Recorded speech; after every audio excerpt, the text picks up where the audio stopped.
tell you guys about a dream that I had a few years ago.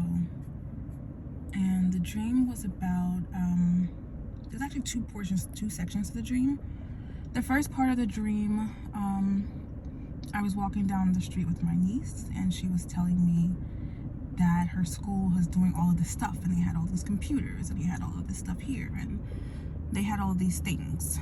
The second part of the dream, I was in a house with a man. Like I was just observing him. I wasn't like he didn't know I was there. He got a call from his daughter's school, and I don't know what they said to him, but the call came from his daughter's school. This man literally walked into the next room and killed himself. And I didn't leave the dream with any knowledge of what the phone call said. But I know from my feeling from the dream was that he killed himself because I just have to say it. He killed himself because his daughter was advantaged. She had an advantage, and that advantage was him. I can't even say it without getting emotional. She had a dad in her life.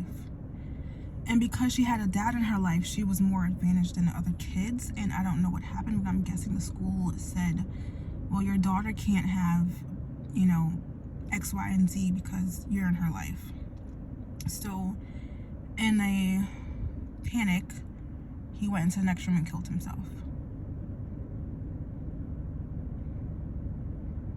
When I had this dream, I didn't tell you guys, like, this guy was white. So let me repeat the dream again. I'm black. I'm walking down the street with my niece. She's also black. She's telling me that her school that they have so much resources. They're gonna have computers, they're gonna have this, and she's very excited about all the things that her school has. The very next scene, I'm in a house with a white man. He is middle-aged, balding, average, kind of like plumber looking, sort of heavy-set white guy. He gets a phone call in the middle of the day from his daughter's school. He hangs up the phone, he goes into the next room, and he kills himself. I'm screaming in the dream because I don't understand what's happening, but I understood that he had to kill himself because his daughter was going to lose privileges and benefits. Does that make sense?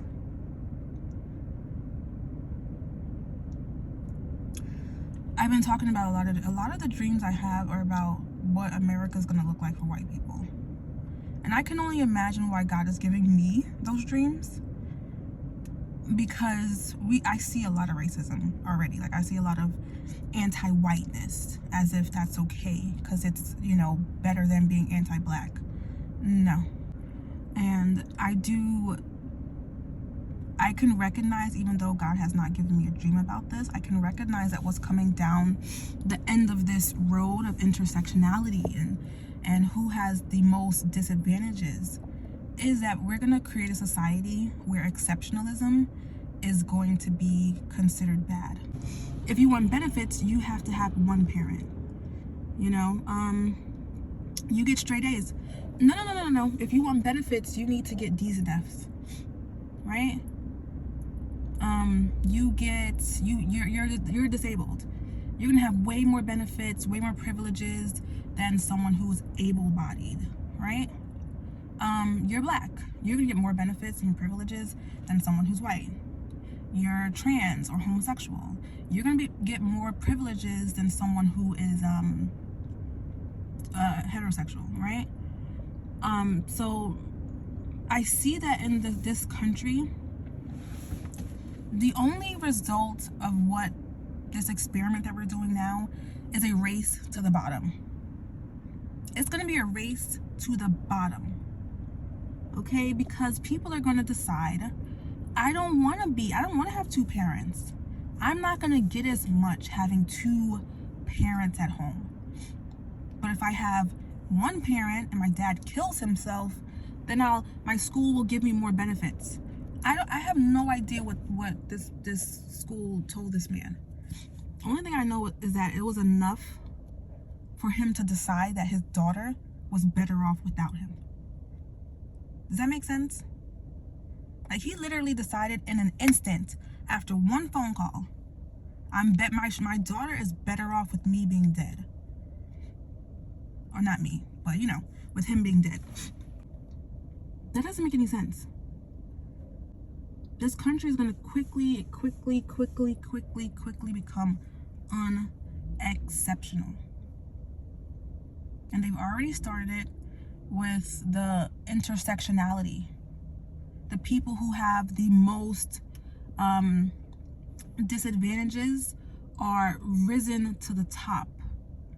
And I'm not saying that people shouldn't be recognized and helped. People who are disabled need more help, period. People who are mentally disabled need more help. So I'm not saying that those things don't matter. What I'm saying is that we're going to create a society where incentives are going to be given to people who have disadvantages, and they're going to be withheld from people who don't have them. So what's going to happen is that people are going to, one of the things we see in the Black community, Dr. Umar Johnson, whether or not people believe or agree with everything he says or not, I'm not here to discuss that. What I agree with what he says is that Black women are literally diagnosing their kids with mental disorders so that they can get a disability check. Because there's more money. Like, if you have a child that has ADHD, all you need is a diagnosis, and then the government will give you money for that child. So he's saying that one of the terrible things that he's seeing is how many Black women are trying to get their children diagnosed with mental disorders so that they can receive a check from the government. And I believe that we're gonna, like, as this country goes more poor, we're definitely gonna see a lot more people doing whatever they can to get more resources. And from what I'm seeing, it's gonna be given to people who were historically or otherwise considered disadvantaged. I think a lot of us, we're afraid of speaking out. We're afraid of saying things. And I'm glad that God gave me these dreams, because I kind of can say them as a Black woman to white people. But we need to teach people more about why family is needed. A man, woman, children. The first governmental unit is the family. Because if America dissolved today and there was no government, there was complete anarchy, the only thing you would have left is the family. So the first government was the family. And we're not teaching people these things. Kids are going into these schools and learning all of these very elaborate things about changing their gender. Kids are embarking on a grand experiment encouraged by TikTok. Why are kids at 15 years old exploring their sexuality and talking about their gender? Like, why is there such a big push on gender now? Like, how important is gender? Why all of a sudden people don't know what they're like? It's confusion of, well, what is a gender? What is your gender? And it's non-binary. Like, there's so many genders. Like, huh? What is the purpose of all of this? It's all to attack the male-female family structure.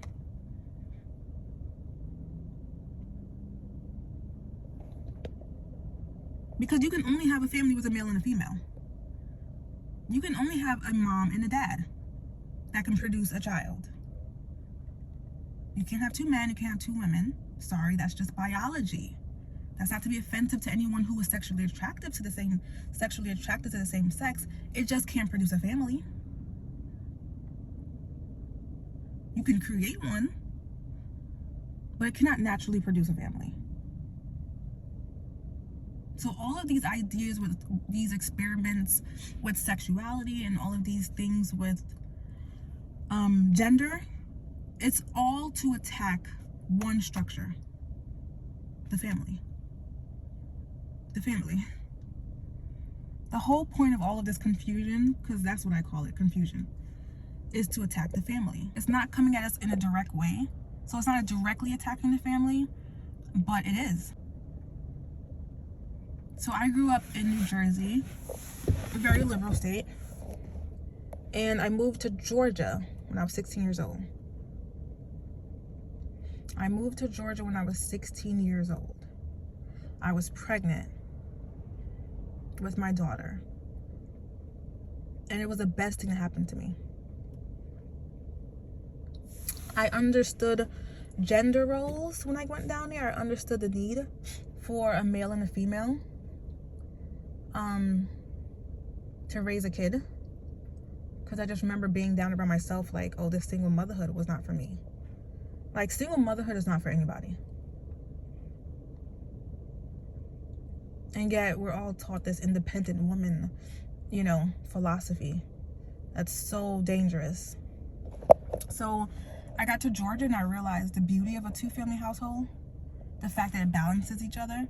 So the woman isn't doing everything. She has the help of a man who can kind of take on a lot of that burden and a lot of that stress of having 3-4 kids.